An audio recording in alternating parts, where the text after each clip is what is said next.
Now I want to share the features or my mini review of the Realme 10 Pro Plus.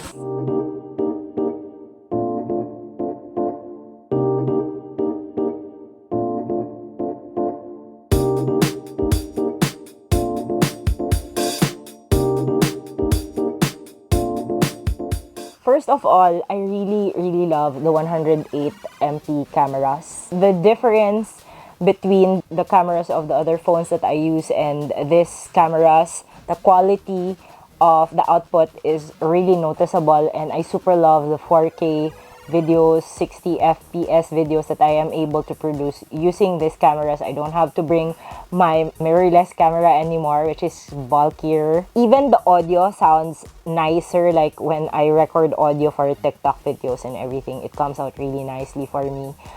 If you are interested to see more of those, I'm going to insert a few photos and videos that I created with this unit over here. So watch. He requested that I use my phone to take photos and videos of normal things, but like with a cinematic effect. I'm doing this with natural lighting in our dining table, so no setup at all.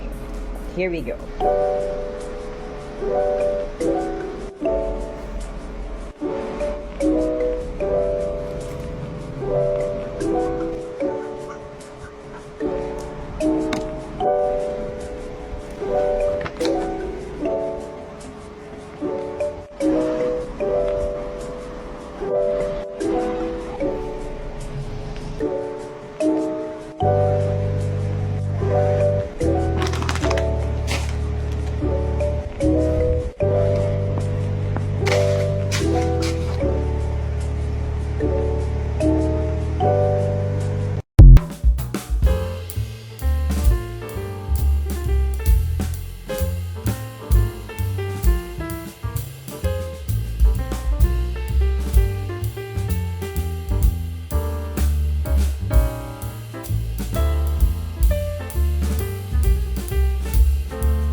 When you have to create content right away ASAP, so this is very convenient to use.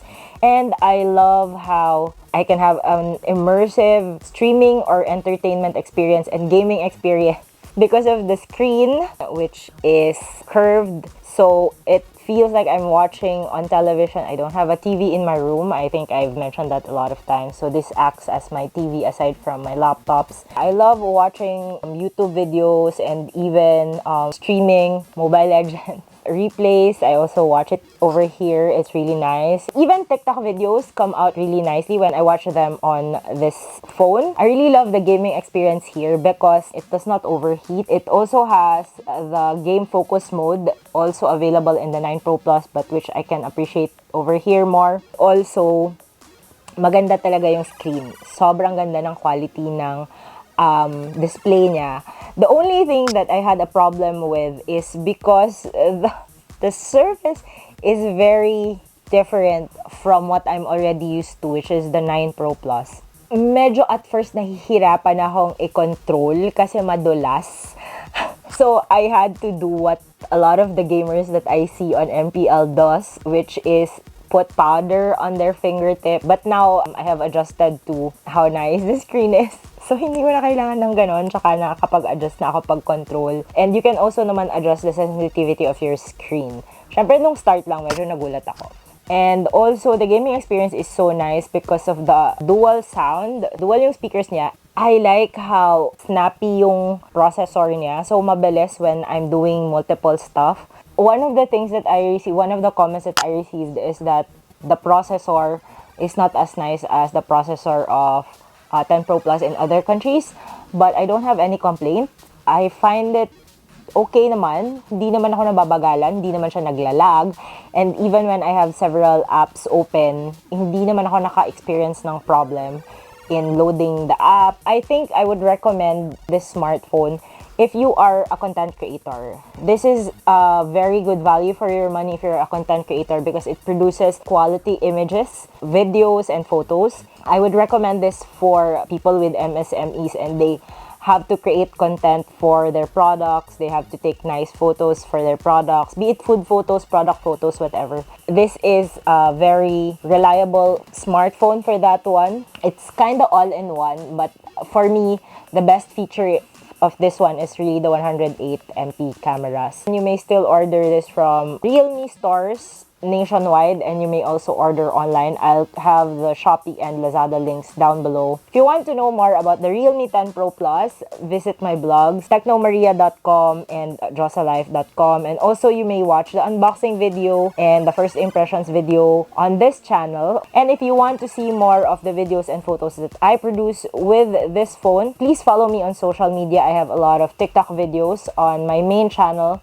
Ria Jose Davao, also on my other TikTok channels. I also have content I produced with this unit on my Instagram account, Ria Jose Davao, and also on Twitter, Ria Jose. Plus, of course, I have 2 Facebook pages where I post a lot of content as well, Ria Jose Davao and Diyosa Life, both on Facebook. And of course, if you want to play Mobile Legends with me, I'm using this one. Add me on Mobile Legends, Queen Polar. If you have any games that you want to suggest to me or apps that you want me to try out on the Realme 10 Pro Plus, leave a comment down below. If you enjoyed this video, please give me a thumbs up.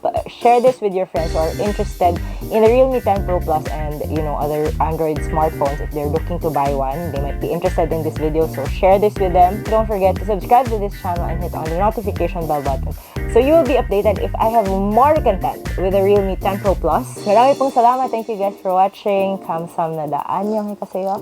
Goodbye. Daghang salamat kaayo. Amping antenan. Be safe, everyone. See you.